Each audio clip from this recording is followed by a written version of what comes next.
Listo, buenas noches. Hoy continuamos pues con el Club de Revistas de Electrodiagnóstico.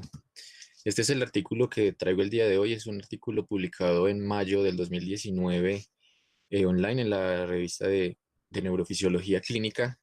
Y este es un estudio que hicieron en China tratando de relacionar el índice neurofisiológico con la supervivencia de los pacientes con esclerosis lateral amiotrófica. Bueno, ya sabemos, ya hemos visto también en este club de revistas, digamos, el mal pronóstico en general que tiene la enfermedad. A los 3 años después del inicio de los síntomas en estos pacientes solamente sobreviven más o menos un poco más de la mitad, a los 5 años el 26% y a los 10 años solamente un 1,4% de estos pacientes sobreviven. Se han estudiado varios predictores o se han encontrado varios predictores de mal pronóstico en estos pacientes, o sea, de los pacientes que se van a morir más pronto, y entre ellos está la mayor edad, en el tiempo del diagnóstico, el patrón por donde inicia la enfermedad, la capacidad vital forzada y el índice funcional o la escala funcional de los pacientes con ELA. En el 2000 se empezó a hablar sobre el índice neurofisiológico en el abductor digite minimi. Este índice neurofisiológico se relaciona con la fuerza de este músculo y se ha encontrado que es un indicador de la progresión de la enfermedad. La idea de este índice es que la fuerza de este músculo está relacionada con la amplitud del potencial motor y con la mayor frecuencia de las ondas F que se utilizan cuando se sacan del nervio cubital. Y está inversamente relacionada con la latencia motora en el nervio cubital. Entonces, ellos, pues teniendo en cuenta esto, querían ver si, ya que, digamos, hay cambios o puede ser un indicador de la progresión, si también se asociaba o se podía hacer como pronosticar la supervivencia en estos pacientes. Entonces, los pacientes eran pacientes con ELA que llegaban a su hospital en China, el hospital del oeste de China, entre mayo de 2015 y mayo del 2017. Todos ingresaban al estudio. Eso sí, siempre y cuando se hubiera hecho el diagnóstico de ELA en los 3 años previos al inicio del estudio. Y se les hacía un seguimiento trimestral por un neurólogo, este seguimiento se hizo hasta el 31 de mayo del 2018. Entonces, se hacían pues neuroconducciones normales y el estudio electrofisiológico normal en todos los pacientes y se tenía en cuenta el estímulo distal del nervio ulnar a 5 o 6 centímetros, obviamente con una temperatura mayor de 32 grados centígrados. Todos los estudios en los pacientes se hicieron siempre por el mismo médico y se hicieron las ondas F. Se hicieron en cada paciente en el nervio cubital 20 ondas F. Y de ahí se sacaba pues la frecuencia para el índice neurofisiológico. Y además del estudio electrofisiológico, se tenía en cuenta pues la edad de inicio de la enfermedad, cuánto se habían demorado en hacer el diagnóstico y lo subdividieron en dos grupos y se habían demorado más o menos de 12 meses.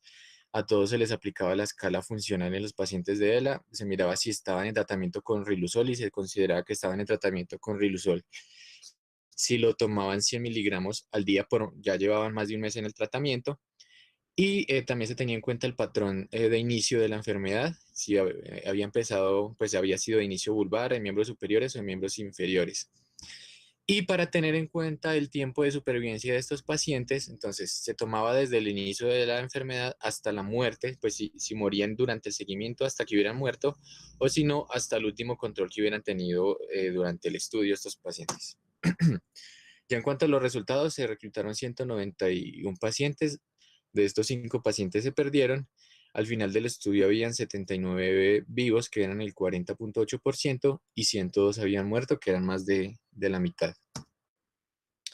Estas son como las características basales de estos pacientes. Eh, el promedio del índice neurofisiológico que se sacó fue de 2,4 y a partir de este promedio ellos lo tomaron como punto de corte. De si era mayor de 2,4 o menor o igual a 2,4 para hacer las comparaciones y mirar si servía como un factor pronóstico. Cuando se comparaban, un momento.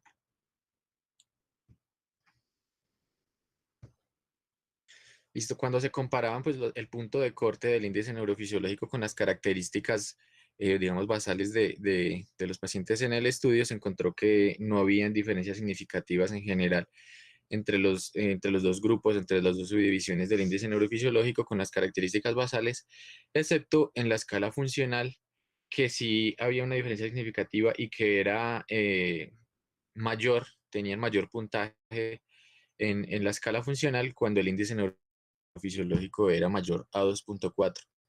Lo que sí no se encontró fue unas diferencias entre si la enfermedad de los pacientes empezaba por región vulvar o de miembros superiores o inferiores.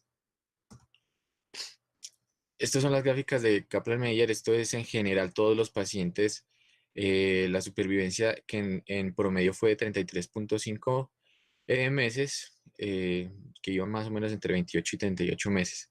Cuando se miraban los dos grupos de los pacientes con índice neurofisiológico menor o igual a 2.4 o que fuera mayor a este, vemos que cuando es mayor a 2.4, la supervivencia era mucho mayor comparada con los pacientes que en el índice neurofisiológico menor de 2.4, 30 contra 40 y con una P que era significativa, o sea que si habían diferencias en la supervivencia cuando se miraba el índice neurofisiológico.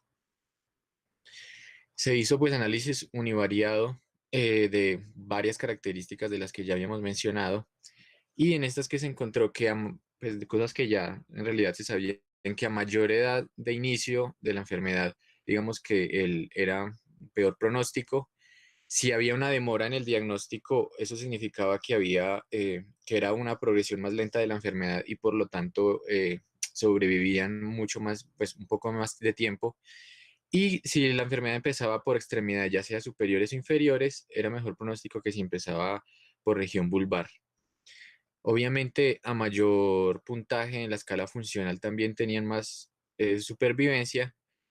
Y en el análisis univariado sí encontraron significancia estadística que el puntaje mayor a 2.4 daba un mejor pronóstico en esos pacientes de supervivencia. Donde sí no se encontraron diferencias significativas eran si los pacientes eran hombres o mujeres o si estaban utilizando Riluzol. Si estuvieran utilizando Riluzol o si eran hombres o mujeres, no predecía nada en cuanto a la supervivencia de los pacientes. Y luego se hizo un análisis multivariado y se encontró que estas características que ya habíamos mencionado seguían siendo estadísticamente significativas, incluidos el índice neurofisiológico mayor a 2.4. Como cosas malas del el estudio es que no se hizo un seguimiento del índice neurofisiológico en estos pacientes, sino que solamente se hizo el índice neurofisiológico en el estado basal o cuando iniciaron el estudio y que la cohorte es de un único centro y no se miró en otros hospitales pues para comparar. Eh, lo que sí, al final es que el índice neurofisiológico parece estar asociado a supervivencia en ELA y que es un biomarcador aplicable y replicable. Digamos que ya estamos viendo o ya hemos visto otros índices que nos ayudan a mirar la progresión y que incluso podrían ayudarnos a darnos un pronóstico en los pacientes como el Múnich. Sin embargo, este índice neurofisiológico, digamos que se puede sacar de los estudios electrofisiológicos que uno hace normalmente en todos los pacientes con ELA y no hay que recurrir pues, a otros estudios diferentes o que uno no tenga en el momento. Y tocaría mirar en la progresión de la enfermedad cómo va cambiando el índice neurofisiológico y si sí efectivamente puede medir también la progresión de la enfermedad. Listo.